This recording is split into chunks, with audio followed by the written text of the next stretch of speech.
Assalamualaikum warahmatullahi wabarakatuh. Bertemu lagi dengan Ibu Ika. Di video pembelajaran kali ini kita akan membahas tentang tema 4, subtema 2, PB1 tentunya. Nah, sebelum mulai belajar kita berdoa terlebih dahulu ya. Berdoa dimulai. Berdoa selesai. Nah, sembari menyimak pembelajaran dari Bu Ika, nantinya kalian juga bisa melihat materi pembelajaran di LKS kalian. Nah, yang pertama kita akan belajar tentang menuliskan informasi teks eksplanasi tentang kerjasama di ASEAN. Nah, dulu Bu Ika pernah membuat video tentang ASEAN, dari mulai berdirinya, tanggal berdirinya, apa itu ASEAN, negara-negara mana saja yang tergabung di ASEAN. Nah, untuk lebih pahamnya kalian bisa tonton terlebih dahulu ya video yang dulu. Nah, lanjut. Nah, kita mengulas materi terlebih dahulu ya. Nah, sejarah singkat ASEAN. Association of Southeast Asian Nation atau yang disebut dengan ASEAN itu adalah organisasi negara-negara yang ada di Asia Tenggara. Nah, didirikan pada tanggal 8 Agustus 1967 di ibu kota Thailand, tepatnya di kota Bangkok. Nah, ASEAN ini diprakarsai oleh 5 negara, yaitu Indonesia, Malaysia, Thailand, Singapura, dan Filipina. Ada 5 perwakilannya juga. Indonesia ada Adam Malik, terus Singapura ada S. Raja Ratnam, terus Malaysia ada Tun Abdul Razak, Tanat Koma dari Thailand, nah Narcisco Ramos dari Filipina. Nah, kenapa ASEAN ini didirikan? Tentunya untuk mewujudkan kerjasama di bidang politik, ekonomi, dan sosial budaya. Nah, apa sih tujuan didirikannya ASEAN? Tujuan didirikannya ASEAN adalah yang pertama, untuk mempercepat pertumbuhan kemajuan sosial dan pengembangan kebudayaan, terutama kebudayaan dari suatu negara. Nah, meningkatkan perdamaian, menghormati keadilan, dan tertib hukum. Kalau negara-negara di ASEAN menghormati keadilan, tertib akan hukum, maka akan tercipta suatu perdamaian. Nah, yang ketiga, meningkatkan kerjasama aktif di bidang ekonomi, sosial, budaya, teknik, dan ilmu pendidikan. Nah, melalui kerjasama ini akan tumbuh perkembangan di bidang ekonomi, sosial, dan lain sebagainya. Nah, yang keempat tujuannya saling memberi bantuan dan dalam bentuk sarana latihan dan penelitian. Nih, negara-negara di ASEAN harus saling kerjasama ya. Yang kelima, kerjasama yang erat dan bermanfaat. Jika kita memupuk kerjasama terus-menerus, akan tercipta kebermanfaatan. Lanjut, setelah kita belajar tentang tujuan ASEAN, kita belajar tentang prinsip-prinsip ASEAN. Apa saja ya prinsipnya? Sambil disimak LKS-nya ya, agar kalian lebih paham. Menyimak LKS serta mendengarkan dan menyimak video pembelajaran dari Bu Ika. Nah, prinsip ASEAN yang pertama, hormat terhadap kemerdekaan, kedaulatan, dan kesamaan. Jadi, ada beberapa negara, ada 10 negara ASEAN. Nih, semuanya itu harus menghormati kemerdekaan dari suatu negara masing-masing, karena suatu negara masing-masing itu punya kemerdekaan, kedaulatan. Nah, tentunya juga ada kesamaan-kesamaan di bidang misal sosial budaya, ekonomi, dan lain-lain. Lanjut, yang kedua, menyelesaikan perbedaan dan perdebatan dengan damai. Misalkan ada anggota ASEAN yang berselisih dan berdebat.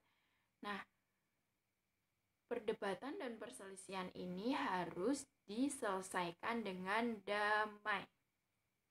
Yang ketiga, nah, kerjasama efektif antar anggota. Nih, anggota-anggota di ASEAN harus kerjasama secara efektif. Lanjut, kita belajar tentang apa sih peran Indonesia dalam kerjasama ASEAN. Kali ini kita belajar di bidang politik terlebih dahulu ya. Baru di PB atau pembelajaran selanjutnya kita belajar di bidang ekonomi dan lain-lainnya. Nah, yang pertama dulu ada KTT ASEAN. Tepatnya di Bali tahun 1976. Bu Ika mau tanya, apa sih kepanjangan dari KTT? Ada yang sudah tahu? Nah, yang sudah pernah membaca dan menyimak tentu tahu ya, KTT itu konferensi tingkat tinggi. Nih, KTT ASEAN di Bali tahun 1976 ada prinsip-prinsip dasar yang salah satunya adalah saling menghormati, yang kedua mengakui hak setiap bangsa, karena individu saja mempunyai hak ya, apalagi setiap bangsa. Nah, tidak mencampuri urusan dalam negeri masing-masing. Kita tidak boleh mencampuri urusan dari negeri lainnya. Tidak boleh mencampuri urusan dalam negeri Malaysia. Tidak boleh mencampuri urusan dalam negeri Singapura. Semua punya privasinya masing-masing. Yang keempat, menyelesaikan perselisihan dengan damai. Apapun yang terjadi, kita harus tetap damai. Tidak boleh saling terpecah belah ataupun bertengkar ya. Nah, selanjutnya tidak menggunakan ancaman dan kekerasan. Kalian kalau diancam atau diperlakukan dengan cara tidak baik, misalkan mendapat kekerasan, mau ndak? Enak ndak? Ya tentu tidak enak. Nah, sesama anggota ASEAN tentunya tidak boleh ada ancaman maupun kekerasan. Nah, lanjut, kita harus bekerja secara aktif.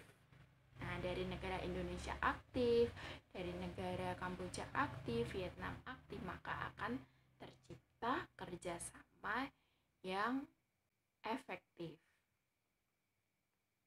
Lanjut, setelah kita belajar tentang sejarah singkat ASEAN melalui teks eksplanasi tadi, prinsip-prinsip ASEAN, tujuan ASEAN, peran Indonesia di negara ASEAN.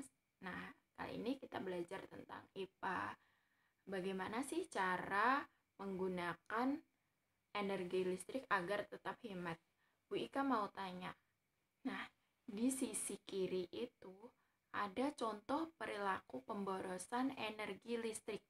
Nah, yang di bawah Bu Ika di sisi kanan itu perilaku penghematan energi listrik. Kenapa kok di gambar itu dikatakan orangnya itu boros? Disimak baik-baik ya gambarnya. Nah, kita bisa lihat lampu yang dinyalakan itu ada berapa lampu? 1, 2, 3. Ada 3 lampu. Nah, satu ruangan menyala 3 lampu. Boros enggak? Tentunya boros ya, apalagi itu ada gambar matahari yang menunjukkan waktunya itu berarti apa? Malam hari atau siang hari? Kalau matahari tentunya di siang hari. Masa di siang hari menghidupkan lampu 3 sekaligus? Tidak boleh ya. Nah, itu sudah kipasnya nyala, radio nyala, televisi menyala, itu anaknya sedang memakai earphone dan bermain HP. Nah, terus jadinya gimana itu? Anaknya fokus mendengarkan radio enggak? Tentu tidak. Fokus mendengarkan televisi enggak? Tidak. Nah, anak itu fokus mendengarkan atau fokus ke HP-nya. Mubazir enggak? Radio sama televisinya dihidupin. Mubazir boros. Nah, itu dihidupkan bersamaan. Itu kulkasnya terbuka ya. Nah, kalian kalau mengambil apapun dari kulkas, usahakan ditutup rapat kembali, jangan sampai lupa. Itu kerannya juga, keran tidak boleh dihidupkan berlebihan. Nah, selesai menggunakan harus dimatikan. Jangan terus yang bayar ibu bapak, aku tinggal menggunakan saja. Tidak boleh ya, kita harus membantu ibu bapak. Salah satunya tidak melakukan pemborosan.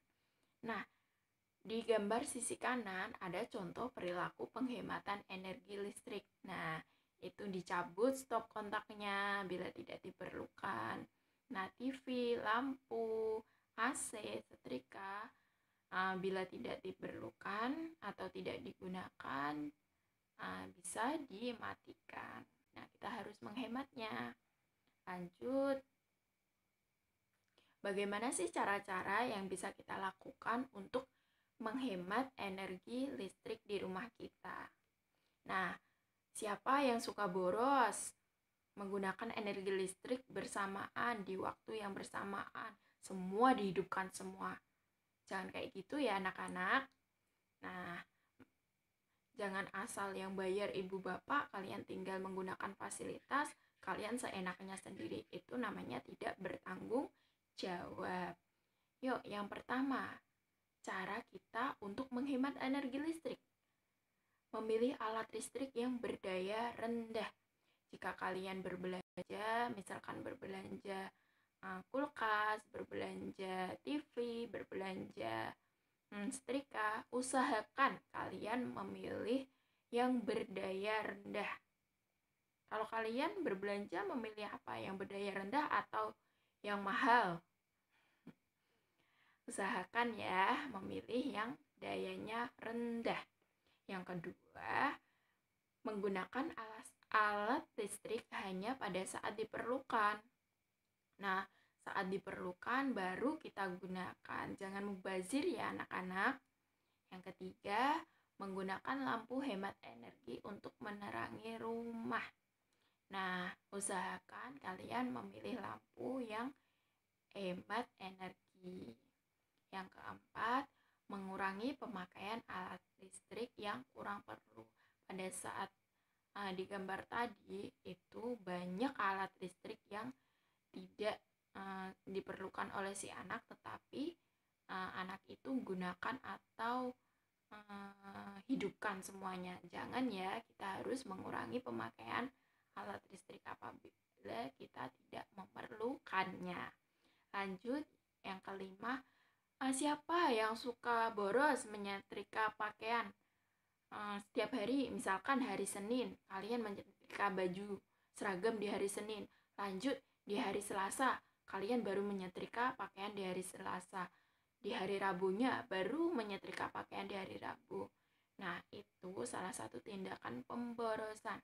Kalau bisa, saran Ibu Ika, biar hemat, kalian setrika dalam jumlah banyak sekaligus. Misalkan seminggu sekali nih, setelah dicuci, dijemur, kalian setrika semuanya. Mulai dari seragam hari Senin, Selasa, Rabu, Kamis, Jumat, dan Sabtu. Nah, itu sama saja kalian membantu orang tua kalian untuk menghemat penggunaan energi listrik. Tentunya juga menghemat biaya listrik di rumah kalian. Nah, yang keenam, siapa nih yang punya pompa air di rumah? Nah, pompa air juga bisa membuat energi listrik menjadi boros. Nah, gunakan pompa air secukupnya ya. Yang nomor 7, kita biasa kan ya membuka menutup kulkas, mengambil barang-barang atau sesuatu makanan minuman yang ada dalam kulkas. Nah, jangan lupa menutup kulkas kembali ya. Siapa yang suka lupa menutup kulkas? Ayo ngaku. Nah, mulai saat ini kalian setiap membuka kulkas harus diusahakan menutupnya lagi. Karena jika kulkas terbuka, maka udara udara dalam kulkas itu akan keluar dan udara dari luar akan masuk dalam kulkas. Nah, suhu kulkas akan terpengaruh, jadi dinginnya akan berkurang. Beda kalau kalian habis membuka kulkas lalu menutupnya lagi, maka suhu dingin yang ada di dalam kulkas tetap terjaga. Kalian sudah paham penjelasan dari Ibu Ika? Nah, tugas kalian buka LKS uji pembelajaran 1. Nah, tentunya di tema 4, subtema 2, di pembelajaran 1, kalian buka uji pembelajaran 1, dikerjakan di kertas HVS, lalu setelah itu kalian staples di halaman LKS tersebut agar tidak tercecer ya. Selamat mengerjakan. Wassalamualaikum warahmatullahi wabarakatuh. Bye-bye.